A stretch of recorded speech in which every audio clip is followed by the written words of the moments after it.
Stay tuned after the video to see how you could win your very own copy of Lu Over the Wall on Blu-ray and DVD. Well, here we are again. Only a week later, and we're returning to Masaaki Yuasa, we hear you asking. Why, yes, we are.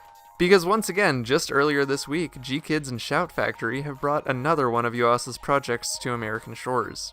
It might seem like a quick turnaround to some, but actually this makes a bit of sense when you look at the relationship between this new film, Lu Over the Wall, and last week's The Night is Short, Walk On Girl. That being how the films were released to theaters less than a month apart back in 2017. This time, rather than a surreal, whacked-out exploration of the deeper questions of life, Lu Over the Wall instead serves up a family-friendly fairy tale all about a young man meeting a mermaid. Kai, our protagonist here, lives in a sleepy fishing village on Hinashi Bay. Depressed because he yearns for a more exciting life, Kai instead turns to music production rather than the world around him. With two friends, he joins a band, only to come face to face with a music-loving Ningyo named Lu. What's a Ningyo? Well, the yokai equivalent of merfolk.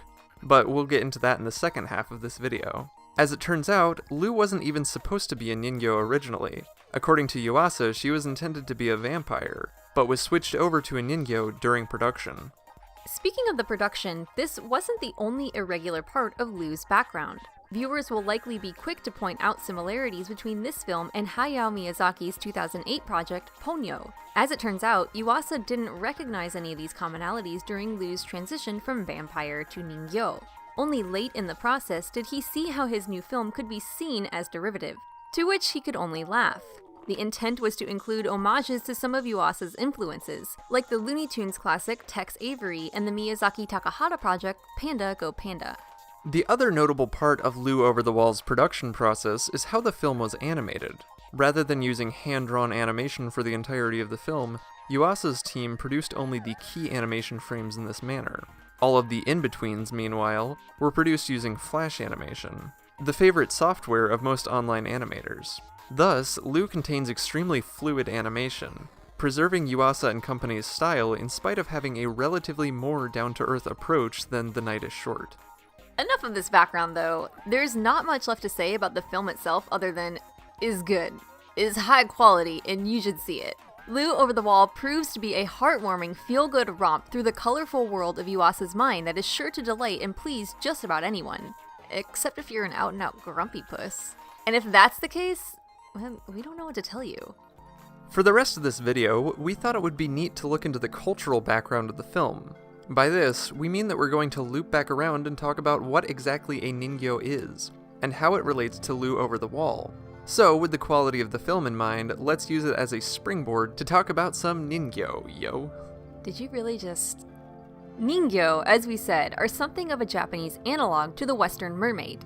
Being described as far back as the Nihongi, there are some major differences between Ningyo and mermaids. Namely, the morphology of the beasts are remarkably separate from one another.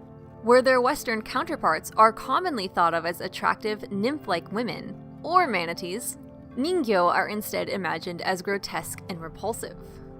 Besides, humans are warned against interacting with Ningyo, given how much trouble they can bring. According to legend, if their flesh is consumed, the humans eating them will gain eternal youth. Sounds pretty sweet, right? Well, it might not be worth it. Other legends speak of towns being flooded by massive waves when humans catch and bring them back home as a prize due to their novelty. This is an occurrence that is mirrored in Lu Over the Wall. Ningyo are also wily, being known to shapeshift in order to hide or lure people in. Another attribute shown in Lu, with how Lu's father takes on different forms throughout the film. We can also see this portrayed in how Lu's form changes while dancing. The shapeshifting isn't always on their part, however. That's right, instead they also had the ability to transform humans into their own kind. There is in fact a shrine known as Tensho Kyosha that houses the corpse of a Ningyo. The connection here is that this particular Ningyo was found on death's door, and explained that he had been a human fisherman turned fish boy.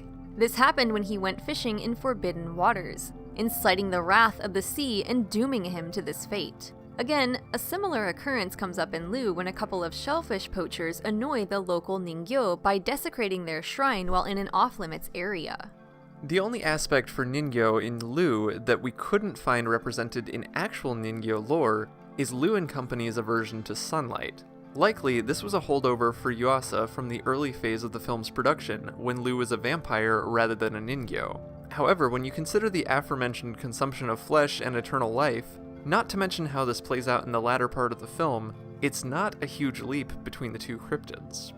Ningyo are a fascinating type of yokai that have a wealth of legends and supposed actual occurrences to their name. Liu Over the Wall serves as one of the most recent additions to the Ningyo canon. It's a fantastic film that will bring a smile to your lips, and it's the type of story the whole family can enjoy together. Give this one a peek and let us know what you think, as we're fairly sure you won't be disappointed. And let's not forget, it's a film that really puts the nin in Ningyo, yo. Alright, I'm done. But we're not done potentially giving you stuff. For the next week, we're going to be running a giveaway for a brand new copy of Liu Over the Wall. G-Kids and Shout were gracious enough to provide us with an extra copy, and we're going to be passing it on to you. How do you enter? It's as easy as 1, 2, 3. 1. Share this video on social media. Check out our Twitter and Facebook pages where we've already made posts that are easy to retweet or share. 2. Let us know that you shared it. If you're on Facebook or Twitter and you share those posts, you'll automatically be entered. But if you share on another platform, be sure to post in the comments with a link or email us proof at cinemanipponshow@gmail.com. 3. Win! Maybe. After 7 days, we'll select one lucky participant. Be sure to check the description of this video for the full giveaway rules. And good luck, everyone!